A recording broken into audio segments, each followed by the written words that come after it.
बहिणींनो, मी तुम्हाला काय विचारत आहे लक्षपूर्वक ऐका. तुमची KYC झाली आहे का पहिले मला ते सांगा. तुम्ही कमेंट करा. चला करा बरं का कमेंट. झाले असेल तर हो म्हणा आणि नाही झाले असेल तर नाही म्हणा. एकदम इमानदारीने कमेंट करा. कारण सांगतो मी तुम्हाला, तुमचे 1500 रुपये बंद होऊ शकतात बरं का. मजाकचा विषय नाही आहे. 1500 रुपये 100% बंद होऊ शकतात.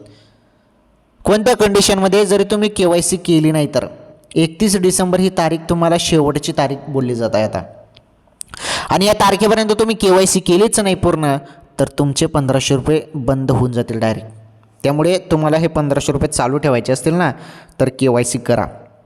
काही नाही, 2 मिनटात होऊन जाते. तुमचा आधार कार्ड टाका, पतीचा आधार नंबर टाका, ओके करा. आणि काही लोड आता कमी झालेला आहे, ट्रॅफिक पण नाही आता वेबसाईटवरती. लवकर वेबसाईट चालते आता चांगली आणि लवकर तुमची KYC होऊन जाते 2 मिनटात. त्यामुळे KYC करा.